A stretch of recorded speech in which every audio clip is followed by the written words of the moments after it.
ce temps-là, Jésus s'adressa aux foules et à ses disciples et il déclara: les scribes et les pharisiens enseignent dans la chair de Moïse. Donc tout ce qu'ils peuvent vous dire, faites-le et observez-le. Mais n'agissez pas d'après leurs actes, car ils disent et ne font pas. Ils attachent de pesants fardeaux difficiles à porter et ils en chargent les épaules des gens, mais eux-mêmes ne veulent pas les remuer du doigt. Toutes leurs actions, ils les font pour être remarqués des gens. Ils élargissent leurs phylactères et rallongent leurs franges. Ils aiment les places d'honneur dans les dîners, les sièges d'honneur dans les synagogues et les salutations sur les places publiques. Ils aiment recevoir des gens le titre de rabbi. Pour vous, ne vous faites pas donner le titre de rabbi, car vous n'avez qu'un seul maître pour vous enseigner et vous êtes tous frères. Ne donnez à personne sur cette terre le nom de Père, car vous n'avez qu'un seul Père, celui qui est aux cieux. Ne vous faites pas non plus donner le titre de Maître, car vous n'avez qu'un seul Maître, le Christ. Le plus grand parmi vous sera votre serviteur. Qui s'élèvera sera abaissé, qui s'abaissera sera élevé. Acclamons la parole de Dieu. Louange à toi, Seigneur Jésus. Ces paroles du prophète Isaïe, ces paroles et cette invitation que nous avons écoutées dans la première lecture de ce jour doivent être aussi les nôtres en ce temps de carême. Cessez de faire le mal, apprenez à faire le bien, recherchez le droit.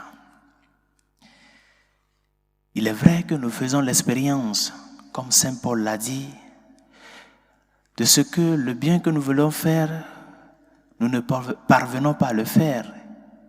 Mais au contraire, c'est le mal que nous ne voulons pas faire que nous faisons. Cette réalité de la concupiscence, l'attrait vers le mal, l'homme qui est attiré à faire le mal plus que le bien.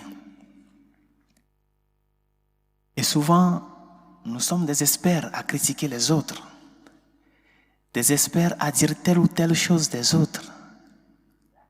Et nous oublions que nous sommes tous appelés à cheminer dans le même sens vers la recherche du droit.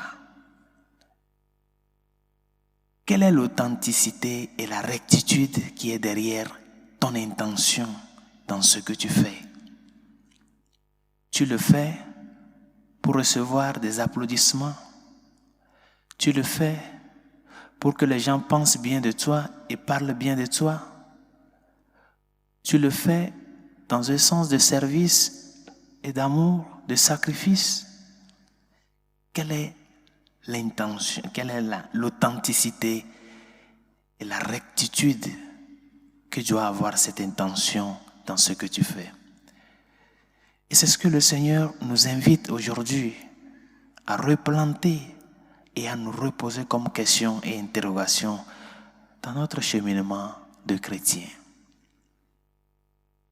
Nous sommes appelés, bien chers amis, à faire notre ce dicton que la charité bien ordonnée commence par soi.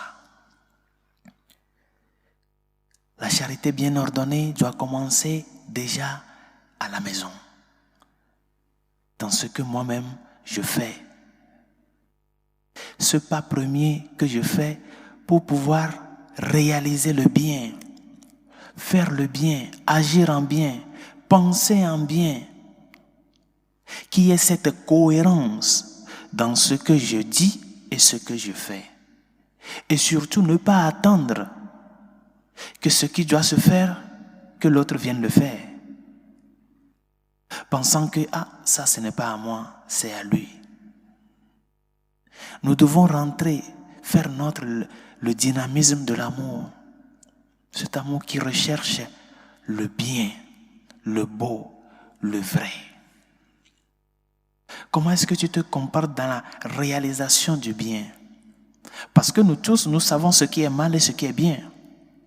Parce que nous avons cette loi inscrite dans notre cœur et avec laquelle nous naissons tous, la loi naturelle. Nous n'avons pas besoin à faire un doctorat pour savoir différencier le bien du mal. Mais bien sûr, nous sommes appelés à éduquer notre conscience pour qu'elle puisse nous illuminer à savoir quel est le vrai chemin et quel est le mal chemin. Et nous sommes appelés, bien chers amis, à ce que notre charité soit une charité qui pense à l'autre. Ne soyons pas ces destructeurs, ces personnes qui sont experts dans des critiques infondées et qui ne font rien pour pouvoir construire l'autre. Mes chers amis, la prière et la charité du chrétien ne doivent pas se faire ni se réaliser comme une réalité du faire voir, mais surtout une expression de cet amour premier que nous avons expérimenté du Seigneur. Demandons-lui au cours de cette Eucharistie de nous aider à ce que nous puissions parvenir à faire le bien de par la parole et de par nos actes. Que ce que je suis en train d'enseigner aux autres de par mes paroles, que je les enseigne aussi de par mes actes. Que ce que je suis en train de chercher à construire de bien dans l'autre, que moi-même je l'exprime dans mes réalisations quotidiennes. C'est en cela nous nous différencions de ceux qui ne connaissent pas le Christ. C'est en cela nous nous différencions et nous marquons cette différence dans ce qu'est connaître le Seigneur et vivre avec le Seigneur et agir selon sa volonté. Que sa grâce nous aide et que sa miséricorde nous réconforte, parce que afin que cette authenticité et cette rectitude à laquelle il nous invite dans l'évangile de ce jour, que nous pouvions y parvenir à cela avec son aide et surtout efforçons-nous pour passer par la porte étroite, la porte qui donne accès à la vie, à la communion, à la construction du bien à travers les actes de tous les jours que nous faisons. Que sa grâce nous y aide.